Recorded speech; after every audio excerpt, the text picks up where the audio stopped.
Good evening and welcome to another exciting episode of Triple Tap Tuesday. This is episode number 56 and I'm pleased to have Kent and Kim joining me tonight. I think we might have to redo that intro video because I keep having different co-hosts coming on. So welcome to you both. We'll start with ladies first. Kim, how has your week been? It's been great, thanks. It's really good. Lots of stuff going on up here as always. Lots of things happening with our nation, which is moving along really well. Just pulling together community presentations now. So we want to start to have a look at what that looks like. And yeah, really good. Super fantastic. And Ken, how's your week been? Well, as you're aware, Ainsley and Kim, the creation of the fourth Aboriginal nation inside Australia is imminent now. And I know that we've all been participating in that. Tomorrow I'm going to get to meet one of the sovereigns with an introduction between her and one of the sovereigns of the Githabul Nation. That's going to be huge. Participating through the week in meetings with a think tank group who are helping us spearhead quite a few large financial happenings for TAP, and well, not really for TAP. As you're aware, we're not financial. We don't do finances, but spearhead quite a few financial happenings, I'll say, to get nations up and running. And it's been really, really exciting. It's been just great to be part of that. Excellent. And just for our listeners, if you'd like to know the name of the nation that we are currently working on, the name's going to be Kurunye Wunyana. It actually goes all the way from Sydney right down through Victoria, all of ACT, all through Victoria, all of Tasmania, the bottom half of South Australia, and just hedging in there to the bottom corner of Western Australia. So it's going to be like the biggest nation that we have, and we are just days away from getting the paperwork finished to be sent off. Then we wait 28 days, and when that's not seceded, then of course, or challenged, then of course our fourth nation in Australia is born, 3 of which TAP have been involved in. So it's super, super exciting. And I know that Kim, you, me, and Teens and all of them have been heavily involved in the Unacceptable Content for Children's Action Group this week. And we were able to send out a big campaign to over 400 odd people to really fight against that horrible, horrible literature that seems to be going around in our schools and our libraries aimed at the children. And it was interesting to note that Teens was mentioning at the meeting the other night that one of the councils where they also held up the signs, just like Mackay did, was that these councillors said to take the posters down because they had pictures from the book at the council, because the councillors said that it was offensive. I'm like, well, the councillors found it offensive. What do you think the children are going to think when they watch it in the book? So we just keep fighting that on that front as well. Not only that, I spoke with a librarian who had these books in her library. Yeah. Okay. And she actually said this to me. She said, what children can see on the internet these days, I don't care what's in books. Words. No words. There's nothing for that. Yeah. There's nothing for. And then I said, well, okay, I suppose if you want to make those decisions for your children. Oh no, I don't have any children. Yeah, interesting, isn't it? I don't have children either, Ken, but I fight for this very cause because I think it is unacceptable. So, just as if they were my children. So anyway, on that note, I'm just going to quickly share screen because that's the topic that we could definitely get going on all night on because it just is so powerful. But next week, ladies and gentlemen, you definitely want to tune into our Triple Tap next week because we will be interviewing Teen Kim and Bernard Gaynor. So that's going to be a very special episode of TAP that I'll be interviewing those three guests. So let me get on and introduce our guest for tonight, because the WHO wants to become a legislative authority instead of an advisory board, giving them extraordinary powers that are binding on all Australians. Tonight's guest, Barbara Mavridis, this is episode number 56. Barbara Mavridis resides in South Australia alongside her husband, Roy. Barbara's heart beats for human rights and establishing a true democracy within our nation. She yearns for a government that genuinely prioritises its citizens and remains free from the influence of global powers. Roy and Barbara have dedicated the last 3 years to championing this cause against the overwhelming pull of global forces. For a good part of Barbara's life, she managed an import wholesale retail business spanning 30 years. It's no mean feat in business, by the way. This journey gave her a clear understanding of the corruption and instability within the governments, which often seemed intent on undermining small businesses in favour of large global corporations. Although retired, she's immersed in this battle around the clock. Roy and Barbara served as the South Australian state coordinators for Monica Smith's Make Your Vote Count campaign during the state and federal elections. And at present, her focus is on challenging the outreach of the World Health Organization, the WHO as we know it. Along with a small group of everyday Australians, Barbara and Roy tirelessly strive to awaken our politicians to the necessity of withdrawing Australia from the WHO Treaty. And so that you don't get distracted, ladies and gentlemen, that you can focus on listening to our chat with Barbara tonight, we will put up the link to her website a little bit later on. Barbara is also crafting a website that aims to be the yellow pages for the Australian freedom movement. This platform will have information about freedom groups, their events, ideas, and initiatives. And it's Barbara's hope that this website will serve as the binding force that fortifies the movement, making it a formidable force in the eyes of our political leaders. So let's hope that TAP gets a little mention on that website there, Barbara.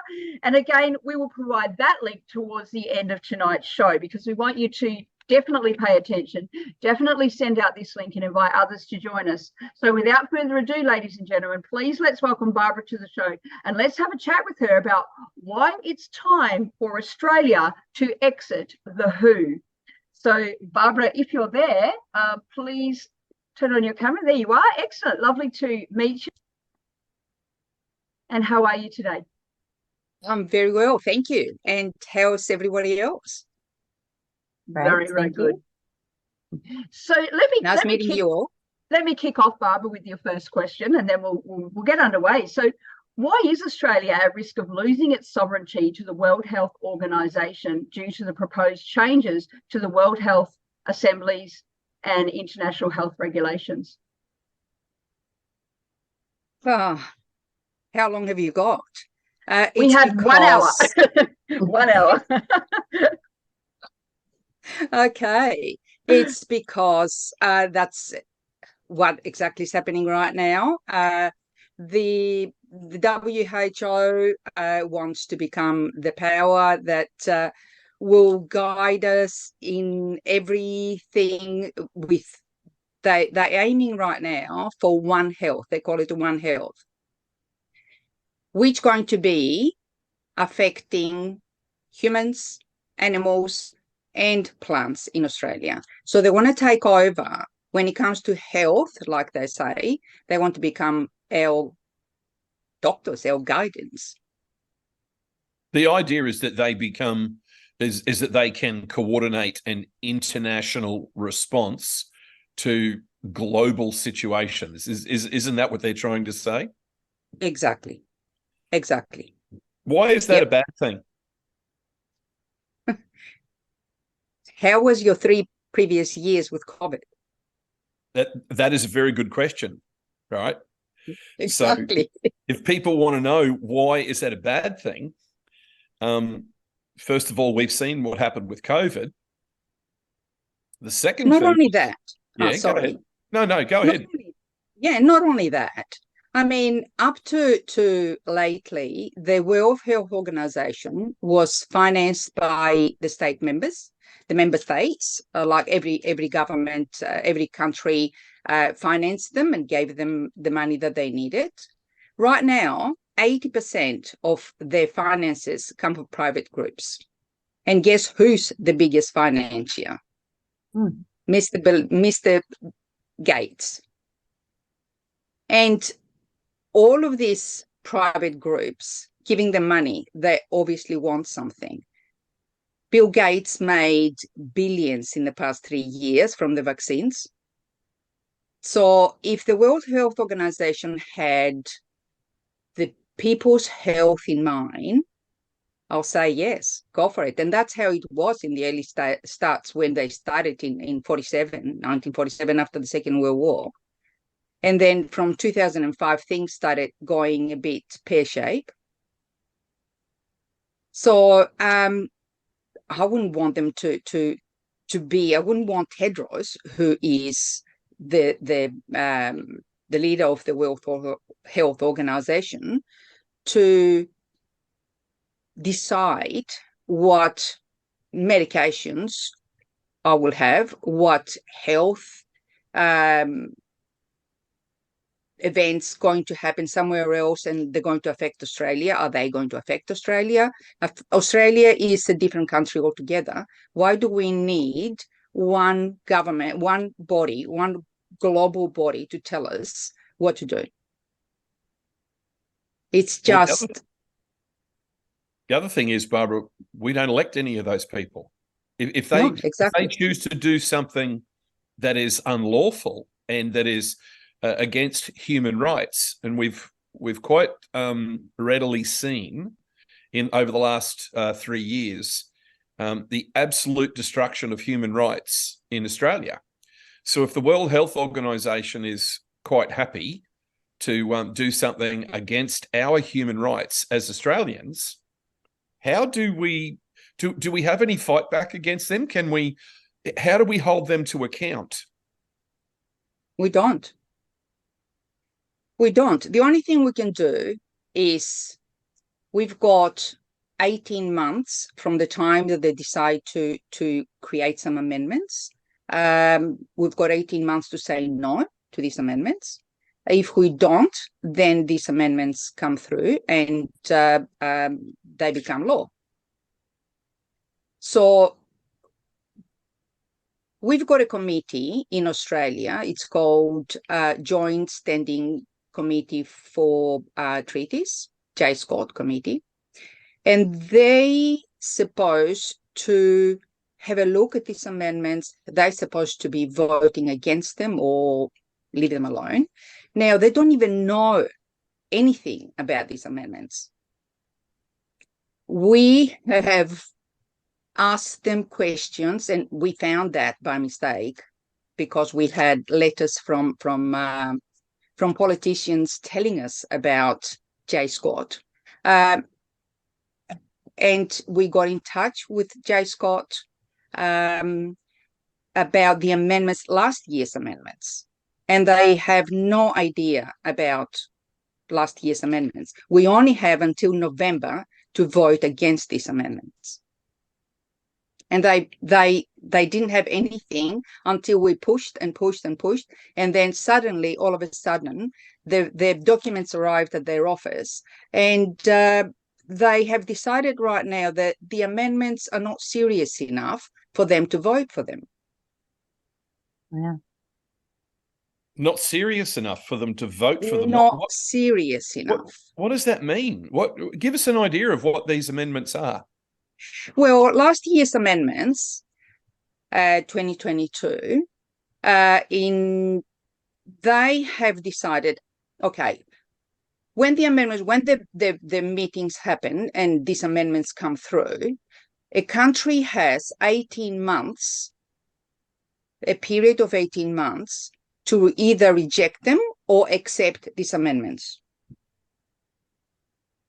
Last year's amendments, they came in and wanting to reduce that period of 18 months down to 10 months. And that's the main issue that we have right now. That's what we're fighting. Because simply, I don't know if you have seen this year's amendments, 2023 amendments, there are 309 of them. Well, you should. They are atrocious. They are completely crazy. I mean, I'll tell you. Barbara, I'll tell you. Let me just ask you about one of those amendments, right? Now that you're talking about those amendments, one of the many proposed amendments to the IHR includes the removal of the wording such as dignity, human rights, and fundamental freedoms. So why should this alarm every individual on our planet? And why is there a need to contact parliamentary representatives in regard to this? Why should we do that? Because they want to take those words away. They want to take the wording individual human rights and regards to dignity. They want to take all this wording out of the amendments. So when it comes to the WHO deciding of what we need to do for our health, you don't, us as humans, we're not going to have any human rights. I mean, the police can come into your house and knock down the door and sit you down and inject you, or give you medications, or inject your animals, or kill your animals because they're creating global warming, or I don't know what. And this is frightening. It's worse than the Orwellian book 1984. It is, Barbara. It's interesting that, and you just brought that point up, because throughout the last three years, and I have personal experience of this, they are already using that wording in this whole COVID pandemic. It has been the letters that I've personally received is that you have no human rights. You don't have access to your own conscience, thoughts, or belief. You don't have the ability just to go to the doctor if you've got an earache by yourself without asking permission. You don't have any of the permissions that you're talking about. And the last 3 years, they've actually been setting us up already to move into the period of this, for gradually putting it into the psyche of people's in the hope that they are then going to accept it and it becomes a part of the norm. Except now they're just taking it that one step further, and they're including dignity and taking it out of what is essentially supposed to be international law. Well, not only that, Kim, amendment number 5 to the Queensland Health Act, and you take a look, that amendment, and most of the amendments in that, most of the changes have been changed by all the premiers and the chief ministers right across Australia. And those amendments fall right in line with everything that Barbara has told us, almost word for word. It's as if these people years ago, it's almost as if they knew what the World Health Organization was going to try and implement across the planet. I mean, how could that be? How lucky are we to have politicians that can see into the future like that? Exactly. It's disgraceful. It's also proposed that Australia introduce domestic legislation to implement the WHO's mandates. That's in Article 4. The deadline the deadline to reject these, which these amendments were adopted in May 2022. The deadline to the international health regulations is coming up on the 1st of December 2023. So there really is only 4 months left just under 4 months left to have our say and reject those. Yep. But they think they categorize it as category 3. It's not important. They're not going to vote for it. So, Barbara, what can the Australian people do? Well, we right now, today and tomorrow, we have a group. We're working with a few lawyers, doctors, the EMS from EMS, a barrister, couple of barristers, a federal judge, Peter Pham, the human rights lawyer. Now, they are all right now in Canberra trying to educate our politicians. Today, we had a briefing session in the Parliament House. Tomorrow, we're having another one. We have sent invitation to every one of our federal members and also the senators, inviting them to these briefing sessions. I can tell you who the people are that are in Canberra right now. It's I don't know if you know Professor of Medicine Wendy Hoy from Queensland. Yep. Then Professor Cardiologist Chris Neal from Victoria. We've got Stuart Lindsay, who's a retired federal judge and now barrister from South Australia. Russell Price, another vascular surgeon from Queensland. Dr. Nero, who's another surgeon from New South Wales. We've got a lawyer who works for New South Wales and New Zealand, Katie Ashby-Coppin, since she's brilliant. Human rights lawyer Peter Pham, obviously. We've got a beautiful person, Mrs. Bernadette Ryan. She's a social worker, she's a researcher, she's from ACT, and she does an amazing job, and she's bringing people together. We've got Dr. Duncan Symes, and also a couple of our group, our committee.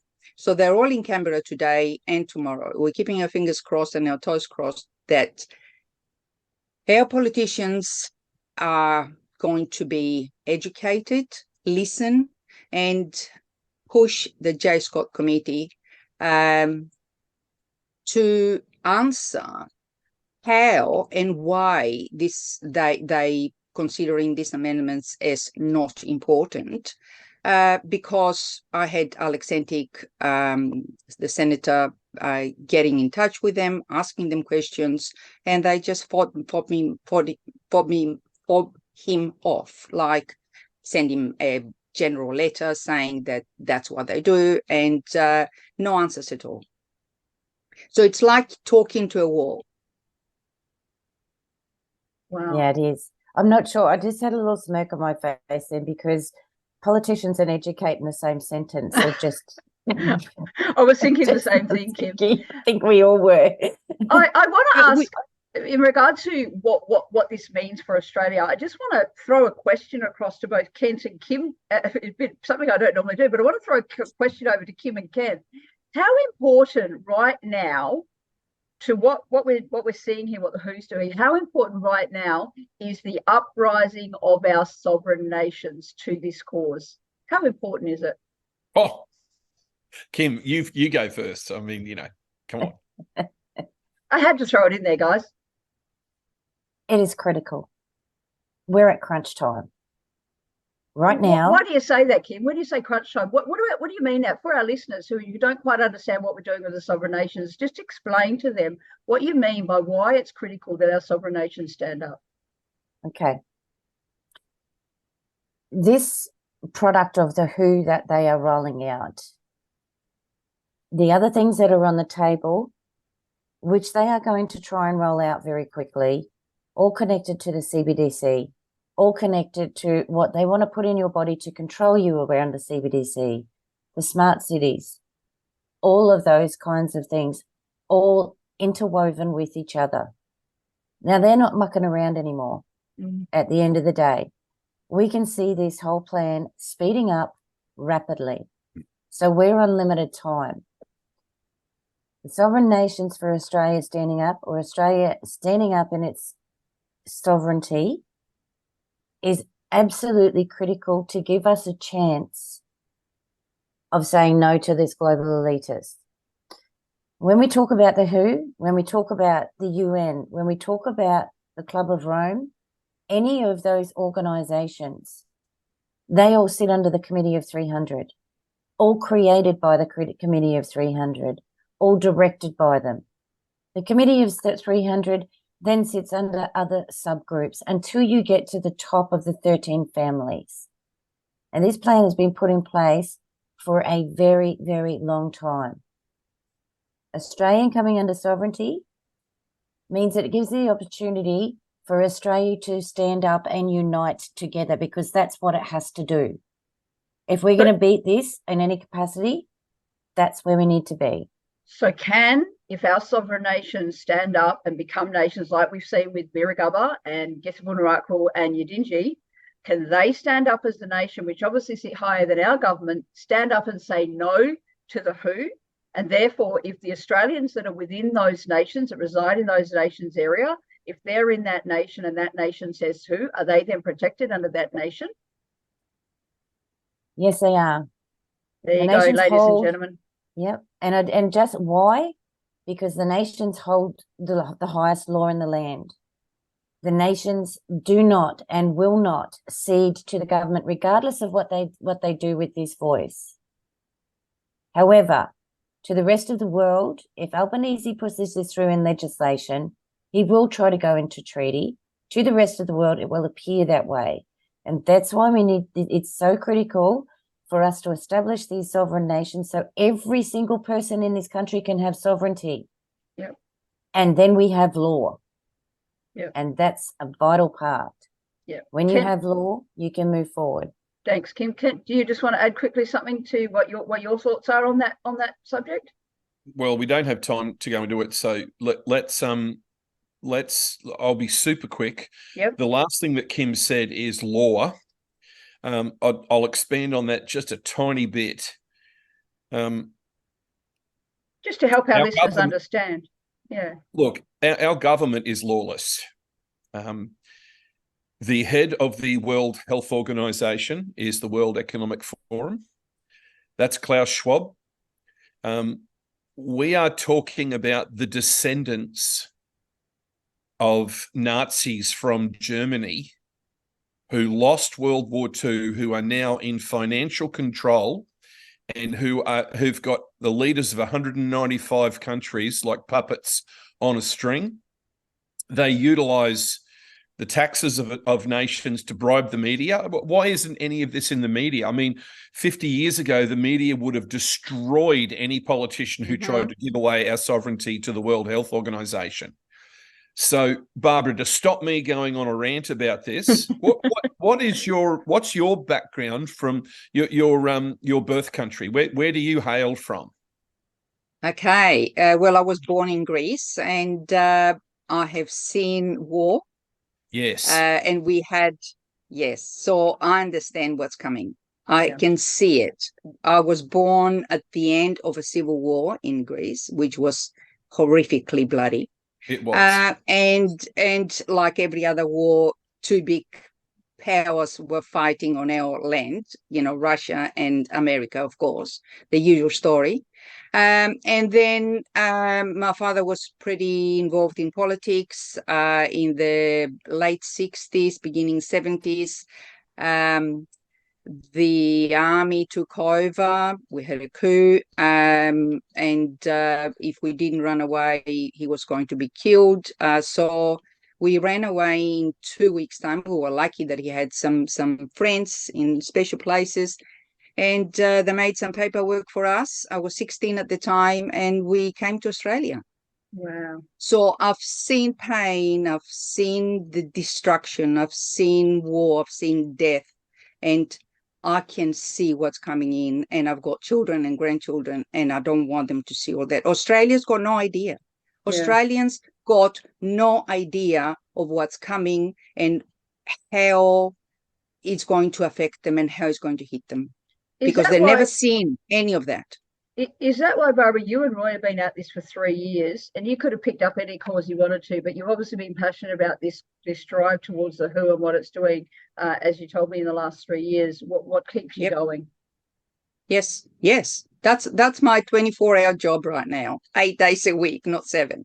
That's all I do. Yeah. And you've obviously we know what that's like. We know what that's like, Barbara, because that's what we're doing with the Australia Project. And that's why we are setting up the situation. We're taking advantage of the law because the Australian federal government mucked up. They mucked up in a bad way. They have absolutely no lawful reason or right to be here.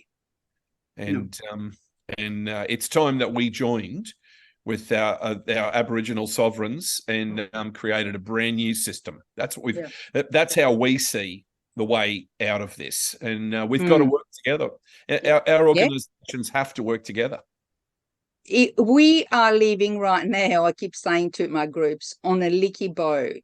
Yeah. I feel like every time I close a hole, another hole pops up. They're coming at us from every possible way. So we all have to somehow find ways to fight every one of these things that they're coming towards us the way they are.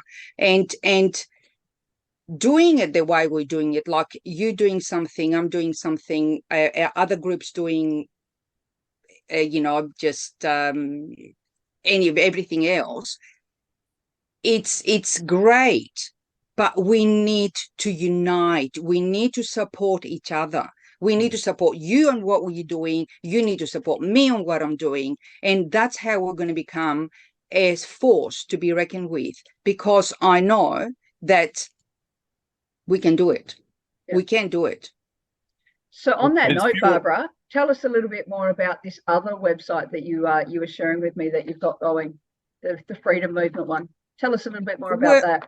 Well, it's just simply the yellow pages of the Freedom Movement. We just got it out last week.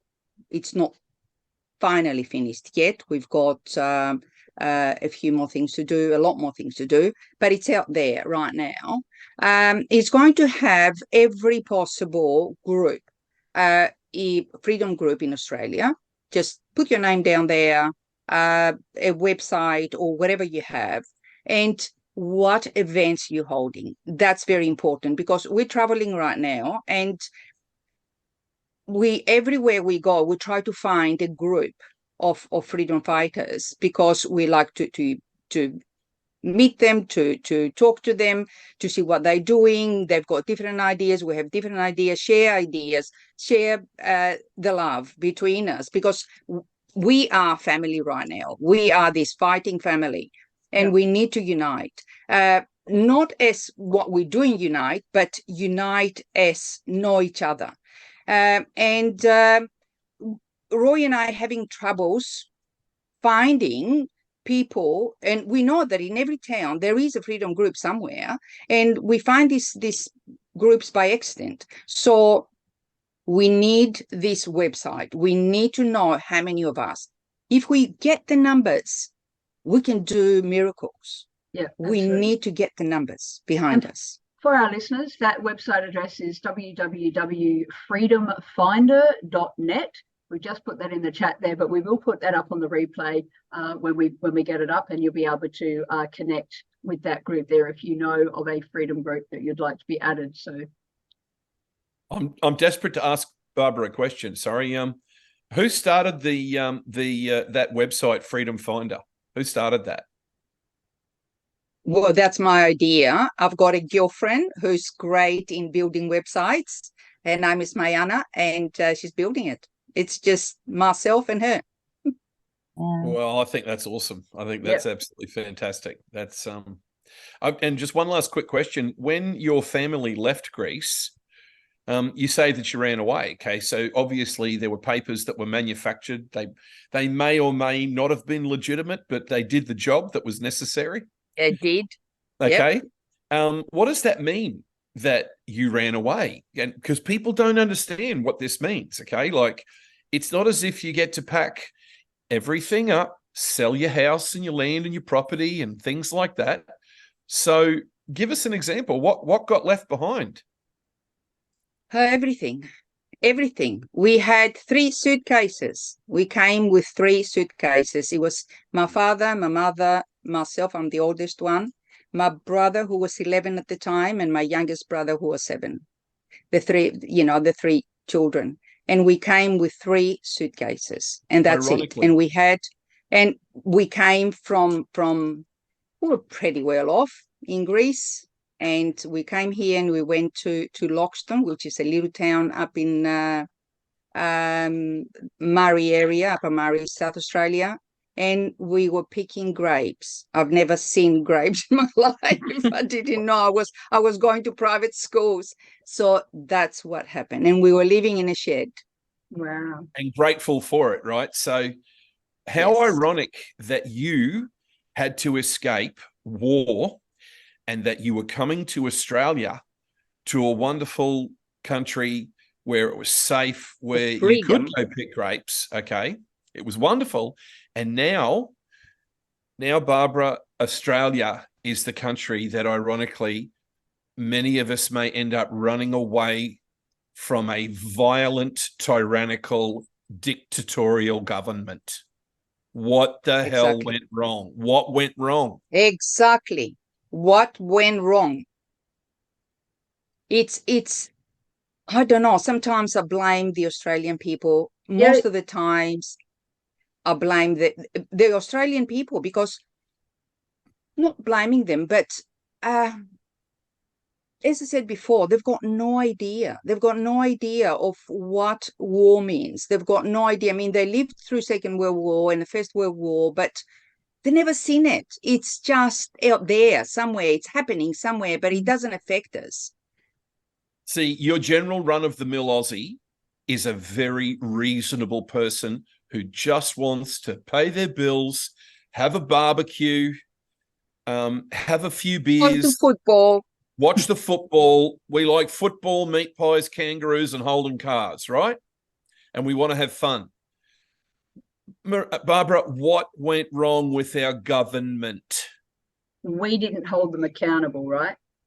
We didn't hold them accountable, Ainsley.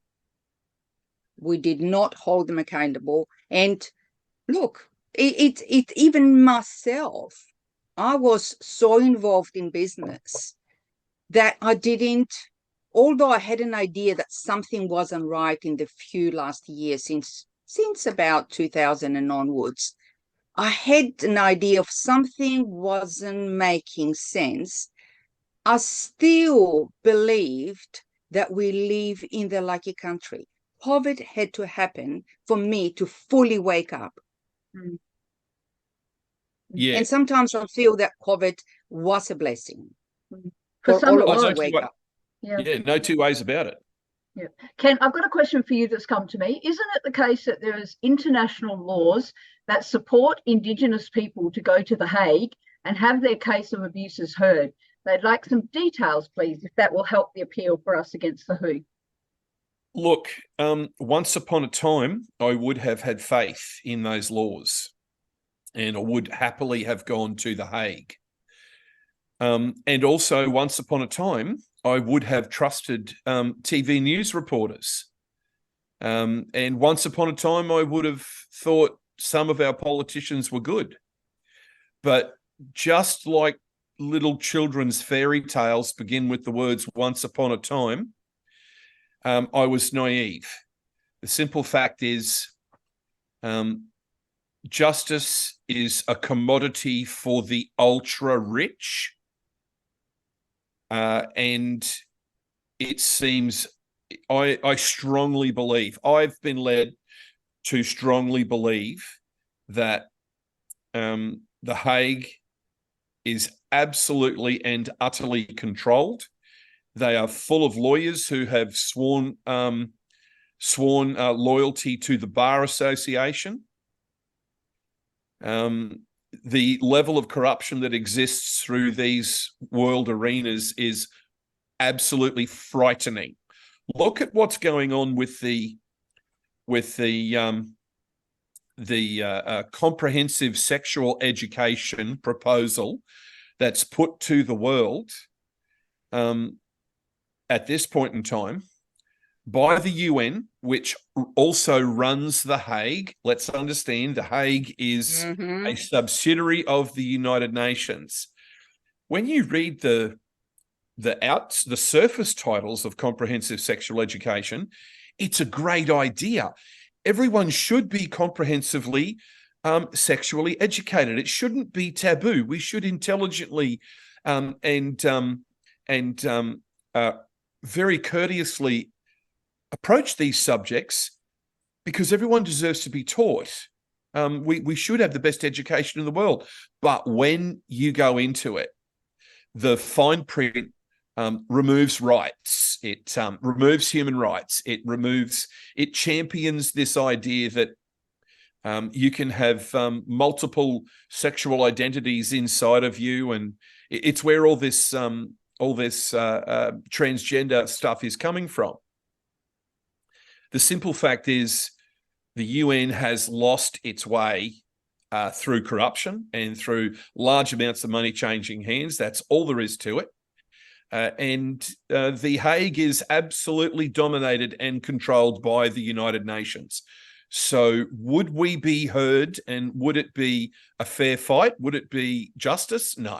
I personally do not believe you'll get anything that looks like justice. I can categorically tell you the World Court was created by the Committee of 300. That's a fact. Yep. And just to back that up, you only need look at the last 3 years where international human rights, the very ones that the UN list, have been violated. Every one of them. That's it. I'm going to switch back to Barbara now. Barbara, if time is of the essence with all of this, what's next for you in the next, say, 60 days? What's your plans in the next 60 days? In the next 60 days, we still working with these doctors and as I said, hopefully today we're going to have, and tomorrow we're going to have some success, because I strongly believe that our politicians got no idea, none whatsoever. It's the bureaucrats underneath them that pushing the buttons.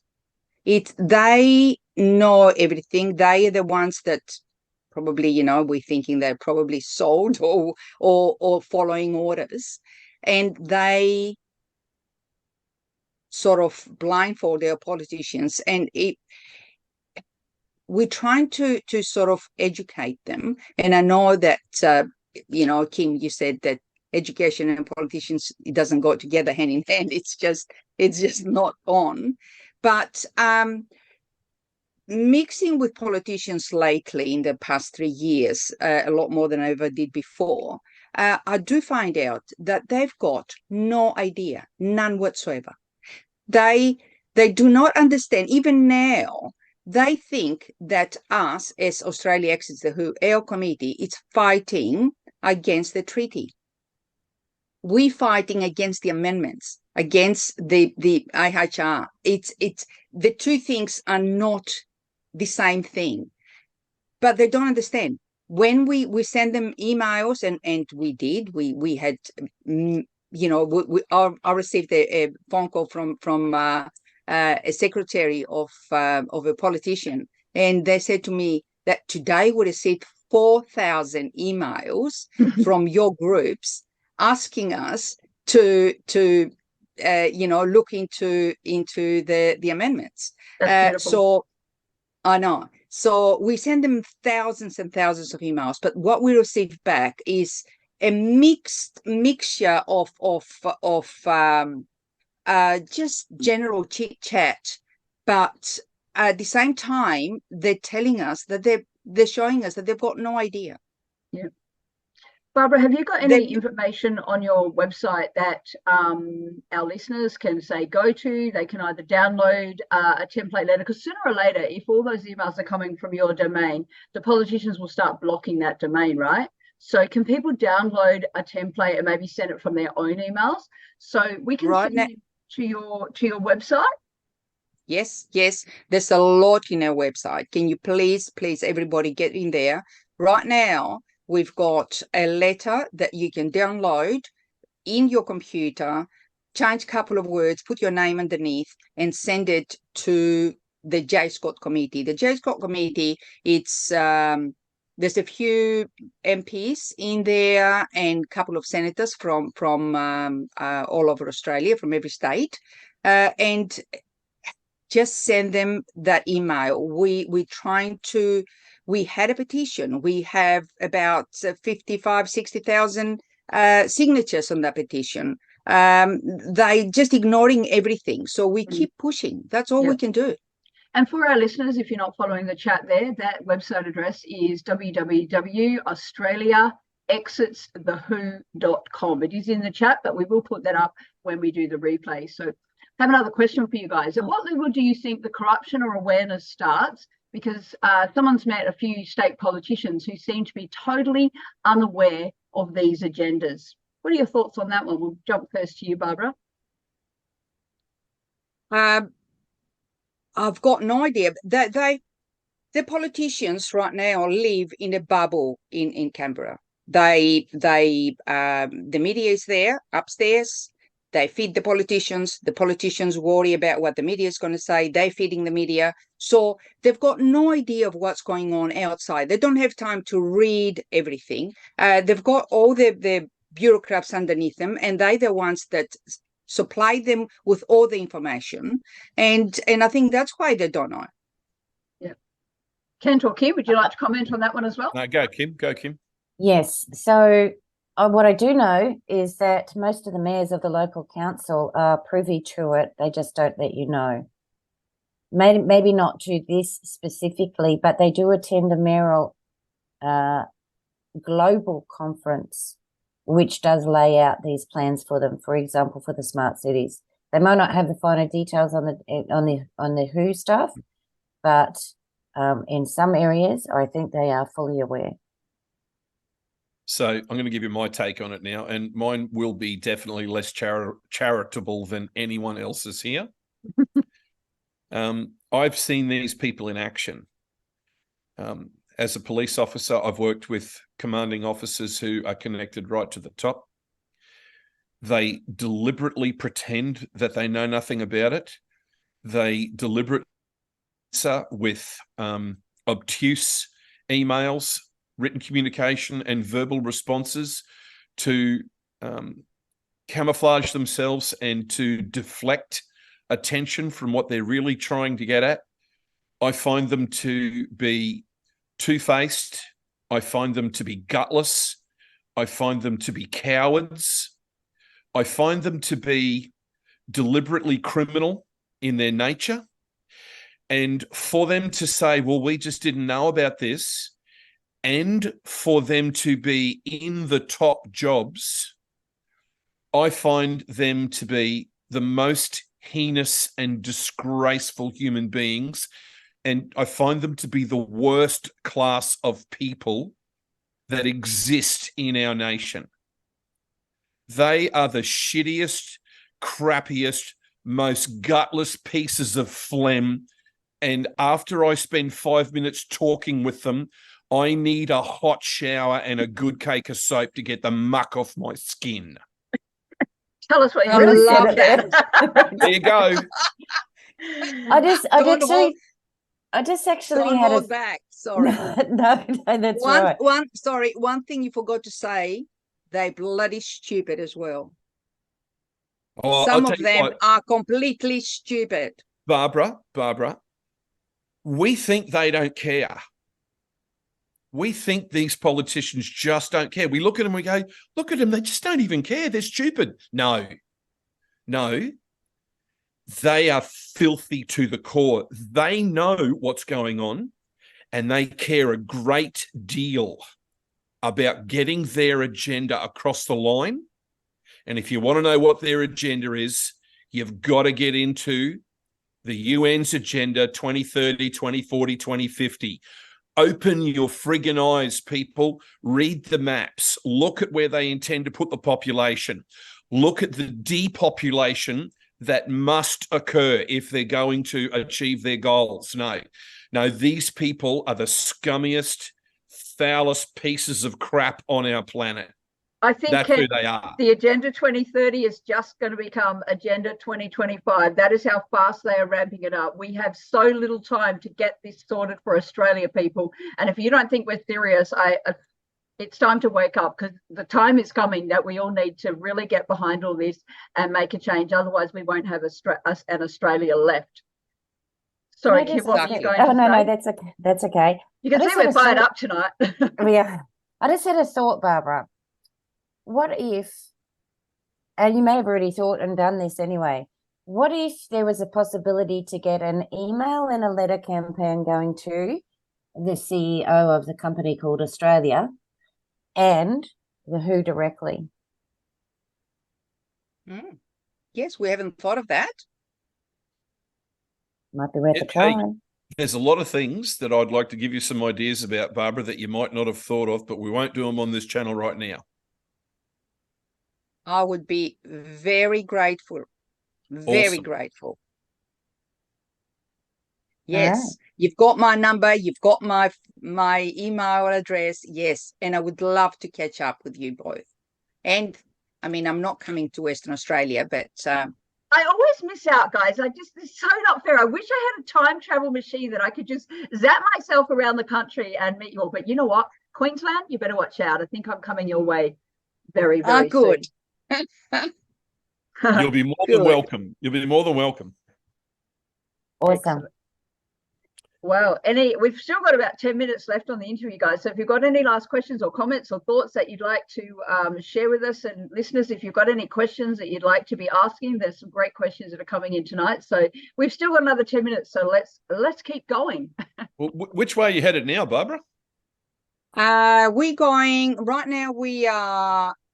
Where are we? I've got no idea. Somewhere north. Alma Beach, apparently. And we're going north and to Ellis Beach, staying there for about 10 days and then slowly making our way back. All right. Okay. Well, you're going to see a fair bit of the country. And are you doing the coastal route, or are you coming back through the inland route? No, we're doing the coastal route. Coastal route. Yeah. Okay. Yeah, we've done the inland before. Well, please let us know when you're coming through Mackay. We would love to have you here. I will. Can I give you a bit of a funny story of history of the WHO? Yeah, go for it. Please.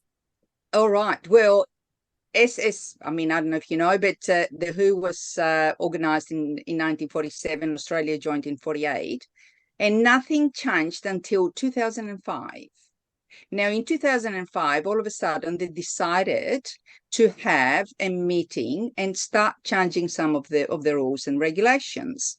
The Director General at the time was a Chinese guy by the name of Dr. Li. And he wasn't extremely happy about what was happening. And guess what? Dr. Li had to have his appendix out. So he died on the table. And he was yes, surprise, surprise.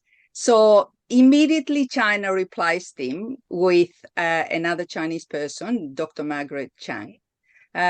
She managed the WHO for 10 years. And then when she organized everything else.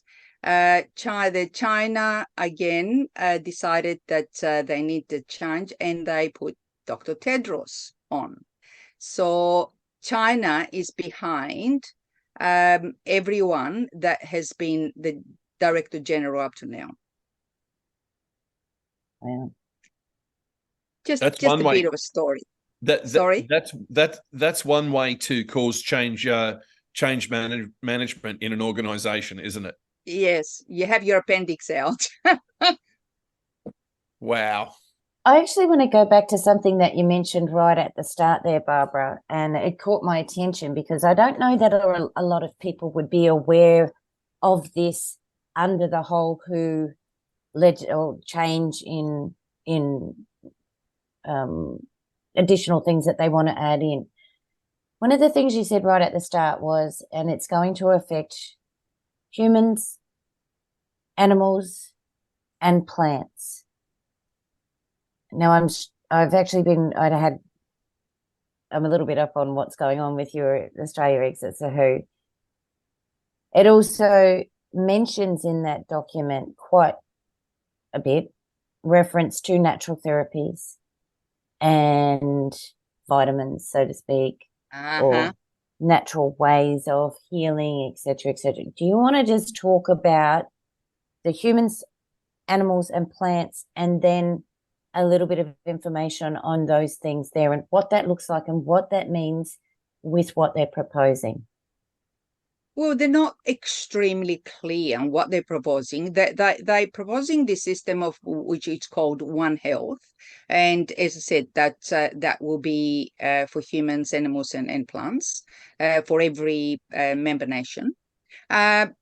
When it comes to natural health, we know that they've been sort of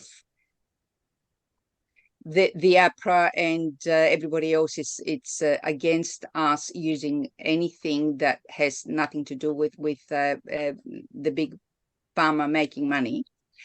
So don't know much about what are they going to do about natural health. If you do know, can you please let me know as well?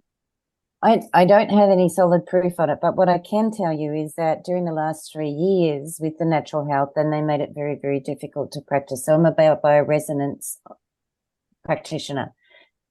Just before the start of COVID, the TGA deregistered our machines as a medical device. And we actually had to take all of our names and addresses down off of the website. We had very, very strict regulations. We couldn't use the word bioresonance in any sort of advertising whatsoever. We couldn't state what our machines do regarding frequency healing. If we did, they literally would have come and taken our machines away. So that's without these regulations coming in. And I really wanted to just make a point of this because this affects so many natural naturopaths, alternate healing, chiropractors, anybody that has any sort of practice which might involve some sort of natural healing will be affected by these. You can guarantee it. Correct. Yeah. Correct. And these are the people that have been sort of awake up to now, because as we're meeting natural therapists, that they all didn't have the jab, or they're helping people. They're creating protocols of what to take, what not to take to get rid of the spike protein. So obviously they're going to come after them big time. And they have been all of these years. I mean, since we came to Australia, I know that the government has been against natural therapies. They can't make money out of natural therapies, you see. And I think too, it's probably important to point out, and most people would realize this, but the now onslaught on on vitamins and minerals for people to take, they are bringing in restriction after restriction after restriction on what they're allowing to even come into the country or be made in the country right now, and that's happening worldwide. We know what they're doing with all of those natural protocols and things, as you mentioned, throughout the last 3 years, and how much they tried to deter and to suppress anything that might work to assist people in their healing journey from the injection. So do you think, and it's my personal opinion 100%, do you think that we are going to see that increase should this go through? Oh, yes. Oh, yes. Of course it's going to increase. I think that if these amendments come through and our government won't reject them, and the WHO becomes the total power for the whole world, we've got buckless and none for any of this health, natural health. They're going to come after them big time, because we can't be healthy, and we can't. There's too many of us anyway, according to them. But guys, we are coming towards the end of our show. So if Kent or Kim, you've got any last questions that we can ask Barbara, because we are having to just about wrap it up. So if you've got any last questions that you want to share, then I'll get some words from Barbara. I don't think anyone's unclear about my opinion. So I'm going to leave it to the girls. Yeah, you did get a few applauses there, Kent. It was like, yeah, right on. Yes, you did. Couldn't have said it better. Kim, have you got any last words or questions you'd like to quickly ask Barbara? I think just really spread the word. We know that there are so many campaigns that are going on at the moment. If you've got great ideas, if you've got a visionary way to actually make people sit up and notice what is going on, get in contact with Barbara. Yes, please. Barbara's your key person for this. If you have a light bulb moment in any of these areas and what we can do, if you have groups that aren't aware of what's going on, share it. Share it on your local channels, on your normal Everywhere. channels, if you want to call it. Yeah. Everywhere. Yes. Share it out. Share it Yes. everywhere. Excellent. This Thanks. affects all of us. And go to the website, please, and send those letters. Yeah, definitely. It's a minute of your life, and we're talking about the rest of your life and your children and your grandchildren. Yeah, absolutely. Well, that's it, Barbara. I want to thank you so much for joining us. It's been an absolute pleasure having you on. I know this is a really hot topic. We could definitely get you back again in maybe 30, 60 days and see how everything's going. As always, like to thank you, co-hosts Ken and Kim, for joining and being here tonight. And to all our listeners, thank you so much for tuning in. If you don't want the WHO to become a legislative authority and have extraordinary powers that are binding on all Australians, now is the time that we must all join together, stand up, take action. Even if it's just one letter that you send out to a politician and encourage everyone else to do the same, then we are all doing our bit to make sure that we keep Australia as a sovereign nation and we keep standing. So thank you for joining us, and we'll see you next time on Triple Tap. Bye for now. Good night, everyone. Thank you, guys. Yeah.